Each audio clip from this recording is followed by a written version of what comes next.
Hopefully it's going to be a bull terrier. I've made a wire armature and a wire cover, and I'm going to now build it up a little bit, because I can see, having covered it in this tape, I can see the shape where it's slightly wrong, and I can build up bits and take off bits. The face will need quite a bit of adjusting. Under here it looks a bit horsey at the moment, and it's got a very distinctive head, which is the reason I want to do it, is because I love the appearance of him. I think they're quite weird. Yeah. Sort of ugly but attractive at the same time. That's James. I think it's James and Lavielle. I had 3 of them, and I want at least 3. I'm going to try and do a 3rd one, because they're actually a series about lack of compassion to animals and not really noticing the differences. Because I was struck by photographs of by James Mollison. There's a whole book of portrait photographs. They're just, you know, like passport photographs, but with a very direct gaze at the viewer, filling up the space. Really, all I've done is render them 3D as much as I can, because I wanted to just show, I wanted to have at least 3, so you can see how different identity each individual is. And also to draw attention to their plight, because all of these are chimps, and then the book is a whole series of chimps and orangutans and gorillas that were orphaned and their parents killed for bushmeat. And so I just want to use that as a serious piece to, you know, so we notice our fellow creatures. I am a champion of papier-mâché. I like modelling. I'm more of if I'm a sculptor, I'm a modeller.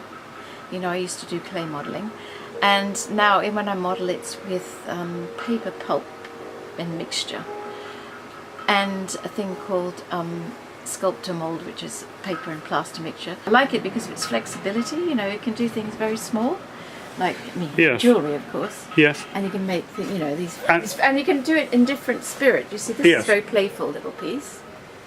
Well, when I was making the papier-mâché, you have to have something underneath. It doesn't really matter what it is underneath. But I ended up using quite a bit of wire to make a stable armature. And then I discovered that sometimes when I just made the wire thing, it just looked nice on its own. And so I developed that to make, to use the nice copper wire inside as the nice swirling base piece. And then build up on that with galvanized wires. There's one in the brewery tap. And when they light it, it shadows the wall. Yes, this is a, kitchen roll. Yeah. And it's soft, obviously, and you don't really ideally want it soft, but it's quite good for building up musculature. So then you put that on? Yeah. And then afterwards I'll cover it in layers of paper, different, newspaper. You see, the good thing about this medium is it's very forgiving. And when I'm just loosely putting these on, like this, which won't work because I haven't got any paper underneath and it's not damp. It'll stay on there. Okay. God, it's like putting a dog down on a carpet, isn't it? It is. They lie like that, unfortunately. Waiting to be tickled. No, but waiting to be tickled. Indeed. And scratched. Yeah. Actually, it's a bit better, to be honest. You see, I'm not using very much wallpaper paste.